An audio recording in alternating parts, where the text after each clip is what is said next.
Ayan. Hi guys, good evening. Welcome to YouTube. You are in the Siman Discarte channel. My name is Maricel and I am your host this video. Sa gabing ito guys, pag-uusapan natin ay patungkol sa kailangan ba college graduate ka or college level para ka makapagbarko. Ang sagot po, yes, kailangan college level ka, pero hindi ibig sabihin na kailangan graduate ka ng kolehiyo para ikaw ay makapagbarko. At least college level ka at meron kang 2 years experience, consecutive 2 years experience sa previous or sa present job mo. Well, pwede ka nang mag-apply sa barko.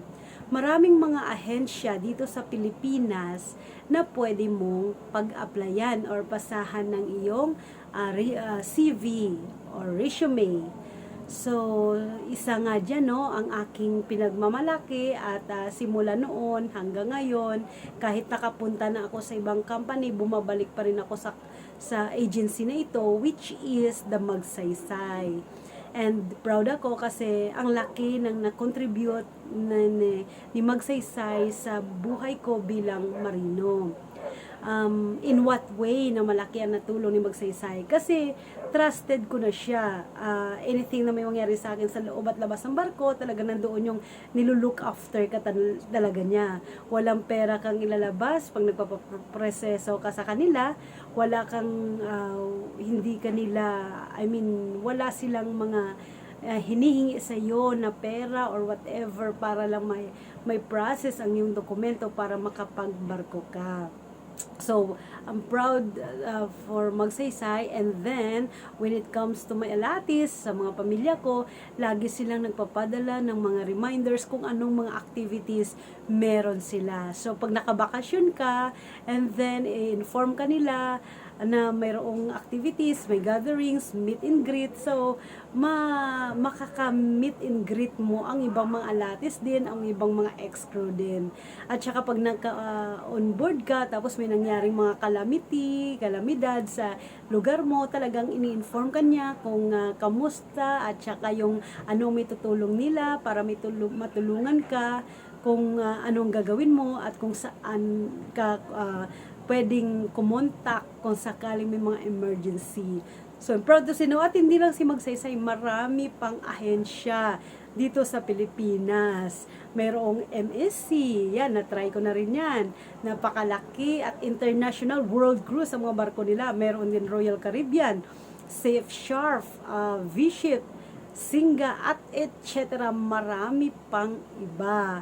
So, yun nga, no, balik tayo doon sa content ko sa gabing ito, which is, kailangan ba college graduate ka para makapagbarko ka? Ang sagot ko po is, at least kailangan college level ka. College level ka kailangan. It doesn't matter kung graduate ka or hindi, basta college level ka. And then, additional po is yung experience mo talaga. Kasi ako po, no, nung nagsimula, hindi naman po ako graduate sa course ko as business management. So, pero nakapagbarko po ako. Paano po nangyari yon? Kasi, maraming mga agency sa Pilipinas na nagbibigay talaga ng opportunity doon sa mga undergraduate in college na mayroong 2 years, at least 2 years experience, saka sa present job mo ngayon, nagbibigay talaga sila ng chance na makapagtrabaho ka sa loob ng barko. Lalo na pag mabilis mong i-comply ang mga requirements na binibigay nila. Dami nilang mga requirements na binibigay. Lahat ng mga agency dito sa Pilipinas, pare-pareho po yan. Maggastos at kumbaga duguan po yan sa pagpoproseso ng mga requirements. Pero pag natanggap ka naman,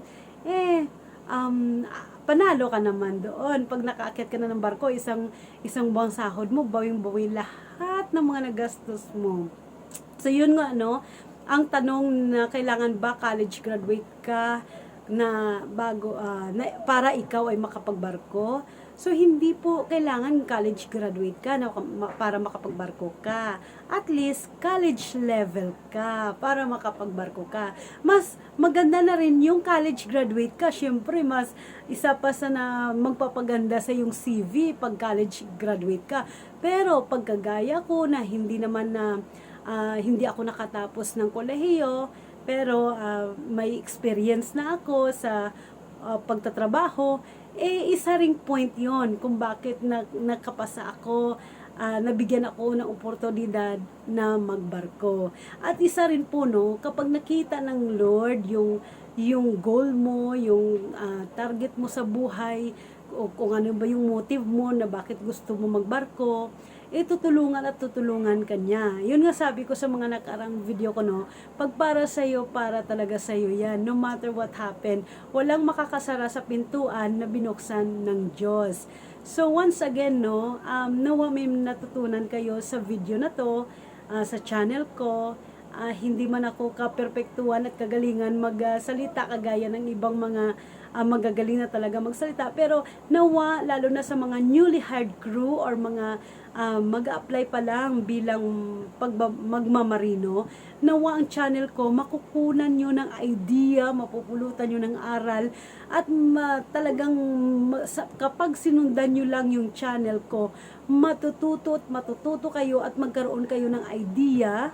Para to sa mga newly hired crew at mga gustong magmarino, magkakaroon kayo ng idea kung ano ba ang buhay marino sa loob ng barko. Kasi nga, sinasabi ko nga, at ilang beses ko na sinasabi, I am well-experienced ex-crew. So, hindi man ako kagalingan na marino or katalinuhan na marino or the best na marino, at least, kumbaga, ang experience ko ay mas na-share ko sa inyo. Kasi someday, time will come na magre-retired na kaming mga ex-crew, kayo naman ang papalit. So, bakit ko pa ba ipagdadamot yung mga nalalaman ko, yung experience ko sa loob ng barko? So, yun nga, no, hindi mo kailangan college graduate ka para ka makapagbarko. At least, college level ka. Bonus na lang pag talagang college graduate ka, ay napakaganda yan. Isa yan sa magpapaganda sa iyong CV. Tapos may experience ka pa sa trabaho.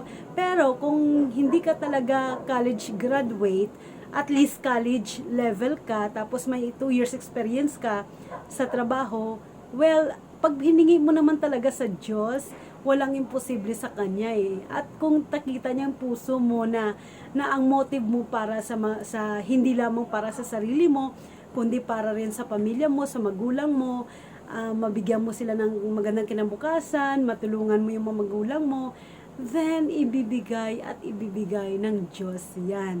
Okay, so once again, you are in the Seaman Discarte channel. My name is Maricel, and thank you for always watching my video.